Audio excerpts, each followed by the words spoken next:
गणित की कक्षा 12 की क्लास में हम आव्यूह का व्युत्क्रम आव्यूह किस प्रकार से ज्ञात करते हैं इसके बारे में सीखेंगे। बोर्ड की परीक्षा में 8 नंबर का वेरी मोस्ट इंपॉर्टेंट कार्य है। आप तो समझिए कि आज की क्लास में अगर आपने 15 मिनट देकर आव्यूह का व्युत्क्रम आव्यूह या आव्यूह ए का एक इनवर्स ज्ञात करना सीख लिया है तो आपको आगे के लिए फिर कभी कोई दिक्कत और परेशानी नहीं आएगी। चलिए हम शुरू करते हैं आव्यूह का इनवर्स आव्यूह। बोर्ड पर मैंने एक वेरी मोस्ट इंपॉर्टेंट क्वेश्चन लिखा है, कई बार बोर्ड की परीक्षा में पूछा जा चुका है और इस आव्यूह ए का जिसका ऑर्डर 3 गुणा 3 का है, यानी कि इसमें 3 पंक्तियां हैं और 3 स्तंभ हैं, इसका हमें इनवर्स आव्यूह ज्ञात करना है। तो इसके लिए हम क्या करते हैं, सबसे पहला काम हम ये करेंगे कि इनवर्स आव्यूह ज्ञात करने का जो हमारा एक सूत्र है उस सूत्र को लिख लेंगे और वो सूत्र है ए इनवर्स बराबर एडजॉइंट ए और अपॉन में डिटरमिनेट ए, यानी कि ए का जब इनवर्स निकालेंगे तो हमें एडजॉइंट ए निकालना पड़ेगा और ए का सारणिक मान निकालना पड़ेगा। अब ए का सारणिक मान कैसे निकालते हैं वो अभी देखेंगे, लेकिन उससे पहले ये देख ले कि अगर हम किसी तरह से ए का सारणिक मान हल जब कर रहे हैं वो 0 आ जाए, जब इस आव्यूह का सारणिक मान अगर क्या आ जाए 0 आ जाए तो फिर आप यहां 0 रखिए, तो बड़े में जब 0 पहुंच जाता है तो फिर आपकी जो संख्या या मान होता है वो अपरिभाषित हो जाता है। इसलिए आप याद रखिएगा कि जब भी आपको किसी आव्यूह का व्युत्क्रम या इनवर्स निकालना हो तो हमें सबसे पहले उसके सारणिक मान को यानी कि डिटरमिनेट जो है वो निकालना चाहिए। अगर उसका डिटरमिनेट 0 आ जाता है तब तो उसका ए इनवर्स अपरिभाषित हो जाएगा। इसलिए ए इनवर्स आने के लिए डिटरमिनेट 0 नहीं होना चाहिए, इसका मान 0 के अलावा कुछ भी आए, प्लस में आए माइनस में आए, वो मायने नहीं रखता है। मायने ये रखता है कि ए का मान 0 नहीं आना चाहिए। अब हम आगे की तरफ बढ़ते हैं, तो आगे की तरफ जब हम बढ़े तो हमने इसको एक समीकरण 1 मान लिया, एक पावदान बना के रख लिया है। अब दूसरा स्टेप आप जब रखें तो सबसे पहले आप ठीक है आव्यूह ए का ठीक है सारणिक मान यानी कि डिटरमिनेट ए ज्ञात करें। तो अब डिटरमिनेट ए कैसे ज्ञात करते हैं, आप देखिए डिटरमिनेट ए के लिए आप अपने पास से 3 बड़े कोष्टक बनाइए और उन 3 कोष्टकों में 2 छोटे कोष्टक रख दीजिए और दोनों छोटे कोष्टक के बीच में माइनस का निशान लगा दीजिए। इतना काम आपको ये कर लीजिए। पहले वाले पे प्लस, दूसरे पे माइनस और तीसरे पे प्लस लिखेंगे, अल्टरनेट चलेंगे, प्लस माइनस प्लस। अब पहले रो को देखेंगे आव्यूह के अंदर, पहले रो तो पहला अवयव 1 है तो यहां 1 लिखेंगे, दूसरा अवयव 3 है तो यहां 3 लिखेंगे, और तीसरा अवयव भी कितना है 3, तो यहां पर 3 लिखेंगे। अब बारी बारी से आपने पहले अवयव वाले ब्रैकेटों को भरेंगे। तो आप अपने अवयव की पहली रो और पहले स्तंभ को छुपाएंगे। तो अब ये अवयव बचे 4 3 3 4, तो ये मुख्य विकर्ण होगा। और इस मुख्य विकर्ण में, ठीक है, इस तरह का इस्तेमाल करते हैं गुणन का। ये आई कैची गुणा, ये मुख्य हो गया और ये द्वितीय हो गया। तो 4 चौक 16 इस ब्रैकेट में रखेंगे और 3 3 9 इस ब्रैकेट में रखेंगे। अब आए दूसरे कोष्टक पे, तो आपका अवयव दूसरा है, तो आप दूसरे वाले स्तंभ को और पहले वाली रो को, तो 4 1 4 बचेगा और 3 और 1 बचेगा। तो इसमें से इसको गुणा करें तो 4 एकम 4 पहले कोष्टक में और फिर 3 एकम 3 दूसरे कोष्टक में लिखें।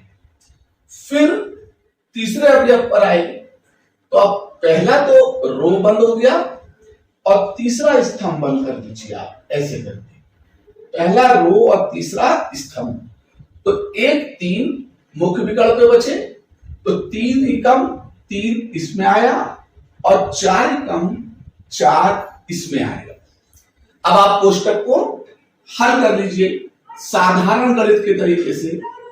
तो ये प्लस का 1 है, ब्रैकेट में 16 माइनस के 9 माइनस का 3, ब्रैकेट में 4 माइनस का 3 बचेगा, फिर प्लस का 3 और ब्रैकेट में 3 में से 4 घटाएंगे, ये आएगा।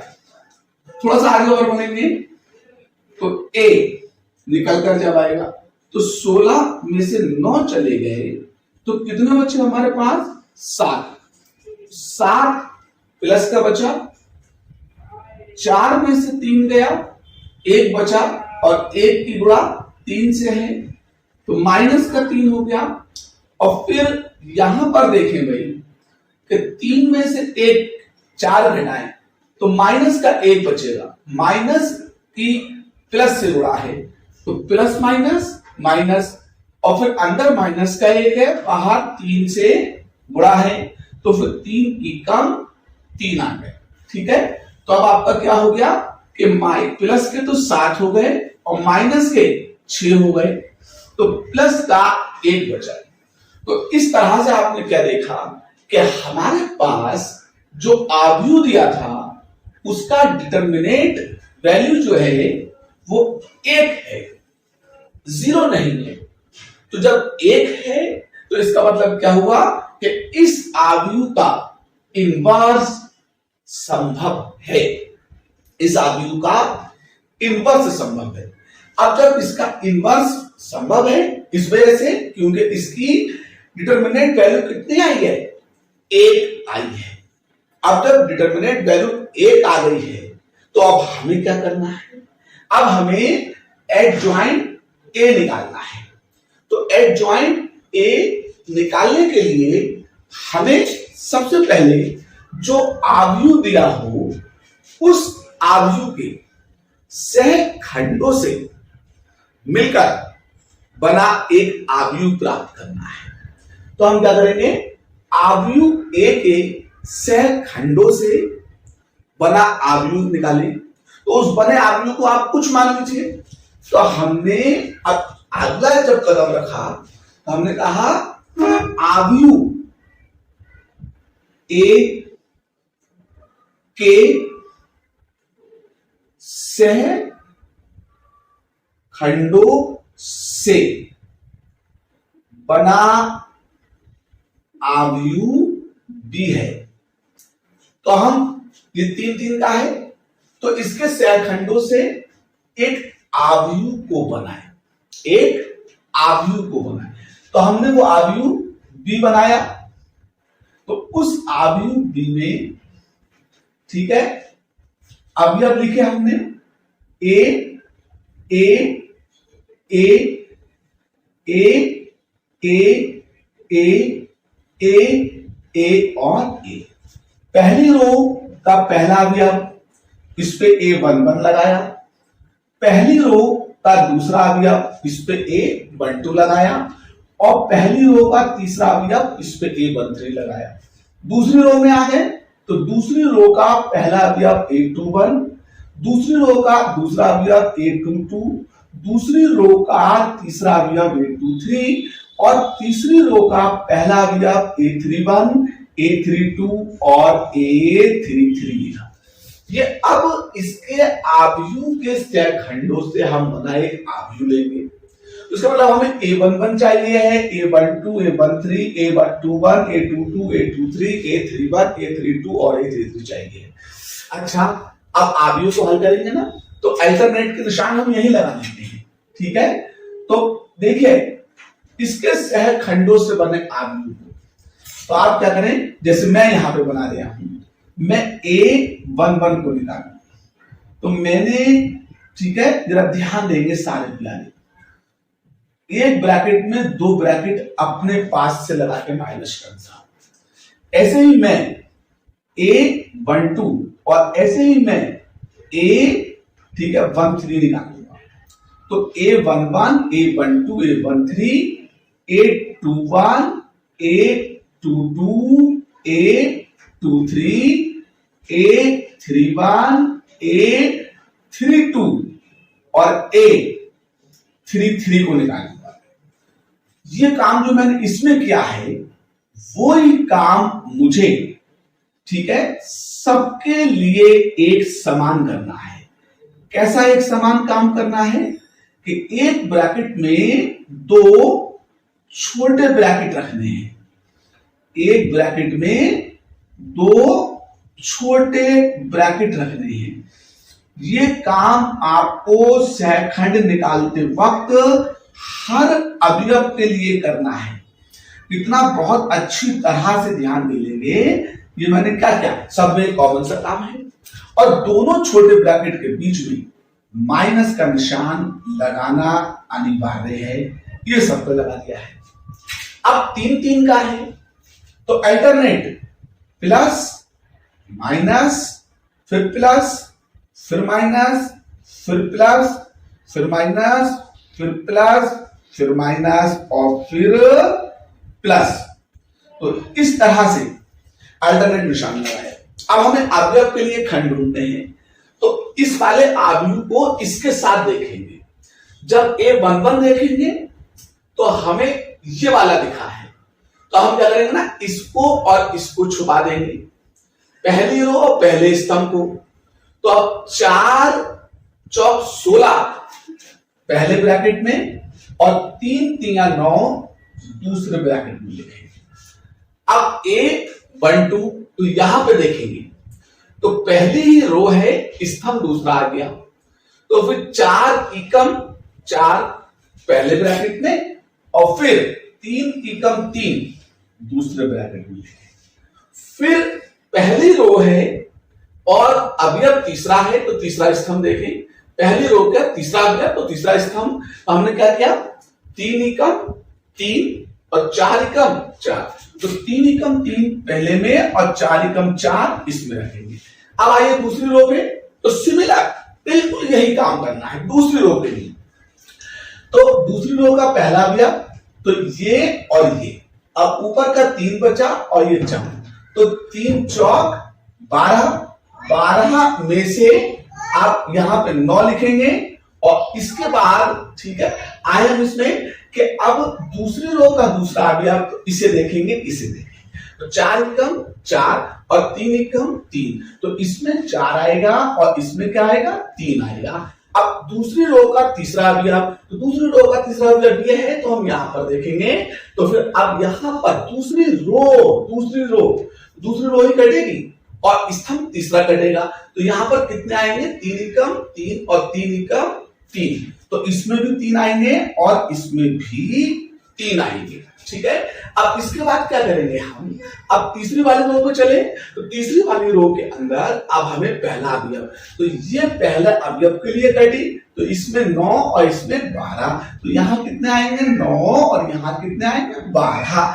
अब तीसरी रो का दूसरा अवयव, तो तीसरी रो का, ठीक है, और दूसरा स्तंभ काट के चले, तो तीसरी रो और दूसरा स्तंभ, तो इसमें 3 एकम 3 और इसमें 3 एकम 3, तो यहां भी 3 आएंगे और यहां भी 3 आएंगे।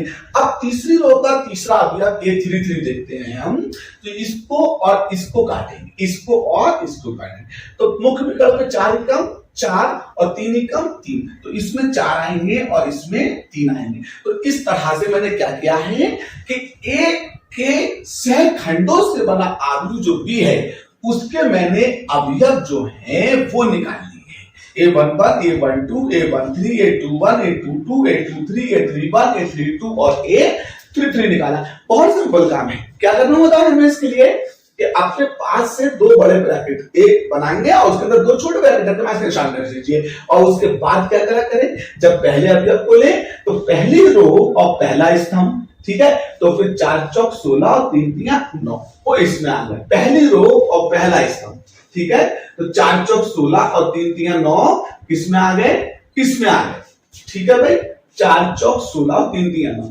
अब पहली रो का दूसरा अवयव, तो पहली रो का दूसरा अवयव, तो ये वाला दूसरा अवयव है, इसको काटें दूसरे स्तंभ को, अब 4 एकम 4 और 3 एकम 3, 4 एकम 4 और 3 एकम 3 इसमें आ गया। अब पहले रो का तीसरा अवयव, तो ये काटेंगे, ये तो 3 एकम 3 और 4 एकम 4, तो 3 एकम 3 और 4 एकम 4। अब दूसरी रो पे आएंगे, तो दूसरी रो का पहला अवयव, तो ये और ये, तो 3 चौक 12 और 3 तिया 9, तो 3 चौक 12 और 3 तिया 9। दूसरी रो का दूसरा अवयव ये वाला, तो दूसरी रो का दूसरा अवयव ये और ये क्रॉस किया, तो 4 एकम 4 और 3 एकम 3, तो 4 एकम 4 3 एकम 3। दूसरी रो का तीसरा अवयव ये वाला अवयव देखें, तो यहां पर देखेंगे, यहां पर तो ये क्रॉस किया और ये क्रॉस किया, तो 3 एकम 3 और 3 एकम 3, तो ये 3 एकम 3 और 3 एकम 3, दूसरी रो का तीसरा अवयव। अब दूसरी रो का खत्म हो गया काम, तीसरी रो पे आए, तो तीसरी रो पे जब आएंगे तीसरी रो का पहला अवयव ये देखेंगे, इसे क्रॉस करेंगे और इसे, तो 3 तिया 9 और 3 चौक 12, तो पहले में 9 और दूसरे में 12। अब तीसरी रो का दूसरा अवयव, तो आप यहां देखेंगे इसे, तो ये और ये जाएगा, तो 3 एकम 3 और 3 एकम 3, दोनों में क्या आएंगे 3 3 आएंगे। अब दूसरी रो का, ठीक है, तीसरी का तीसरा आ गया, अब तीसरे पे आए, ये कैंसिल हो गए, तो 4 एकम 4 3 एकम 3, ये निशान प्लस 3 3 का है, alternate plus minus plus minus plus minus plus minus लेकर चले। अब इन्हें सॉल्व कर ले रहे हैं, ठीक है भाई। तो यहां क्या बचा, 16 में से 9 चले गए, कितने बचकर आएंगे, ठीक है, यहाँ पे 7 आएंगे, 16 में से 9 हटाएंगे तो कितने आएंगे 7 आएंगे। अब यहां कितना है, 4 में से 3 घटाएं तो कितना आया 1, और बाहर क्या है माइनस, तो माइनस का 1 आएगा। अब 3 में से 4 कम करूं तो क्या आएगा माइनस का 1, और फिर बाहर क्या है प्लस, तो फिर प्लस माइनस फिर से माइनस का 1 आ जाएगा। अब 12 में से 9 गए, 3 बचे, प्लस के और बाहर क्या है माइनस, तो फिर क्या आ जाएगा माइनस का 3 आ जाएगा। उसके बाद ठीक है भाई, 4 में से 3 गया, 1 बचा, और बाहर क्या है प्लस, तो फिर क्या आ जाएगा यहाँ प्लस का 1 आ जाएगा। 3 में से 3 खत्म हो गया, क्या हो गया 0, तो यहाँ 0 लिख लेंगे, और फिर 9 में से 12 कम करेंगे, माइनस के 3 बचेंगे, माइनस का प्लस है तो प्लस माइनस माइनस, तो फिर क्या हो जाएगा माइनस का 3 हो जाएगा। 3 में से 3 कम कर दोगे तो क्या आ जाएगा 0 आ जाएगा, और फिर 4 में से 3 कम करोगे 1 आएगा प्लस का, और बाहर भी क्या है प्लस, इसलिए क्या आएगा 1 आ जाएगा। तो इस तरह से आप क्या देखेंगे कि आपको जो एक सहखंड से बना अवयव B था वो अवयव B मिल गया है, ठीक है। तो आप क्या करेंगे, अब इसके अंदर जो आपके अवयव थे उनकी जगह पे मान रख दीजिए। तो अब मैंने क्या किया, इन मानों को रखना शुरू किया, तो A11 की जगह पर मैंने 7 लिया है, A12 की जगह पर मैंने माइनस का 1 लिखा, और A13 की जगह पर भी मैंने क्या किया माइनस का 1 लिखा। फिर इसके बाद A21 वाली रो चले, तो -3 1 0, तो इसमें -3 और फिर 1 और फिर 0 को लिख दिया। ठीक है भाई। इसके बाद तीसरी वाली में आए तो -3 0 1, तो यहां पर फिर से -3, अब क्या आया 0 और फिर क्या आ गया 1 आ गया। देखो भाई ध्यान से, तो इस तरह से आपको क्या मिल गया, जो हमारे पास आव्यूह ए दिया हुआ था उसके सहखंडों से बना आव्यूह बी मिल चुका है। बस इतना ही इसमें काम बहुत जरूरी है। अब आव्यूह बी मिल गया है, अब इस आव्यूह का हम एडजॉइंट निकालें। तो एडजॉइंट जब निकालते हैं ना, तो अब जो आव्यूह सहखंडों से बना होता है उसका परिवृत्त निकालते हैं। परिवृत्त में क्या करते हैं, रो को स्तंभ में और स्तंभ को रो में बदल देते हैं। तो हम क्या करेंगे, जो हमारे पास जब एडजॉइंट ए निकालें, एडजॉइंट ए निकालें, तो जो आव्यूह बी है उस बी का परिवृत्त निकाल लीजिएगा, परिवृत्त। अब परिवृत्त आव्यूह के लिए क्या करते हैं, जरा सा बस यहीं पे काम देख लीजिएगा कि मैं क्या करने जा रहा हूं। जो मेरे पास रो है तो मैं उसे, ठीक है, कॉलम में चेंज करने जा रहा हूं। तो 7 -1 और -1 ये चेंज हो, ठीक है। अब ये वाली -3 1 और 0, अब ये सी वाली -3 0 और 1।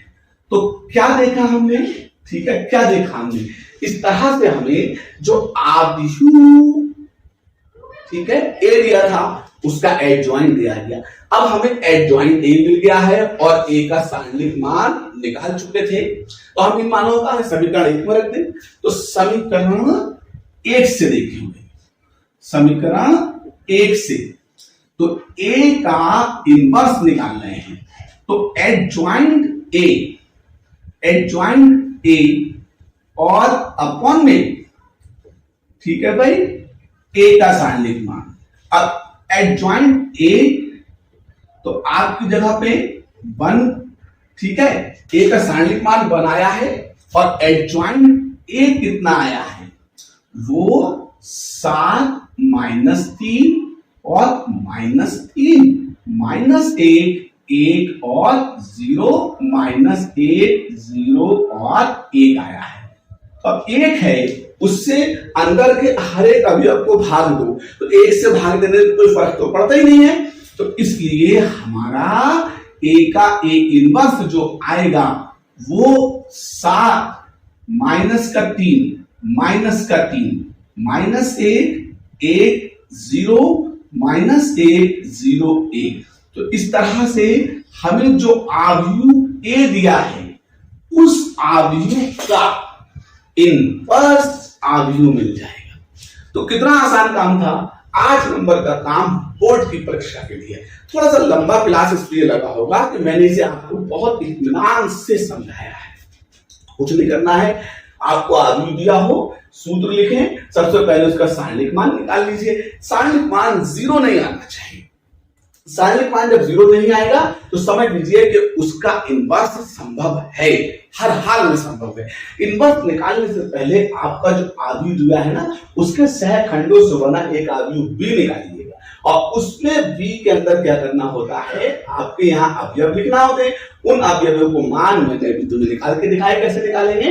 फिर अवयव को हटा के उसकी जगह जो आपने मान निकाले थे उन मानों को रख दीजिएगा। इस तरीके से आपका एक जो आव्यूह दिया हुआ है उसके सहखंड से बना आव्यूह मिल जाएगा।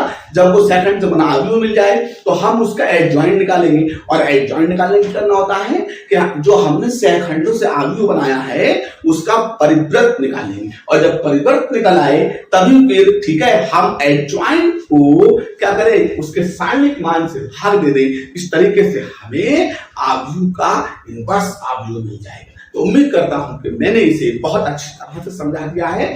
आप भी इसे बहुत अच्छी तरीके से प्रैक्टिस कीजिए और अलग अलग तरीके से सवाल बना के आप उसका इनवर्स निकालिए। देखिए आपको बोर्ड की परीक्षा में 8 अंक लाने से कोई रोक नहीं सकता। तब तक के लिए जय हिंद, जय भारत।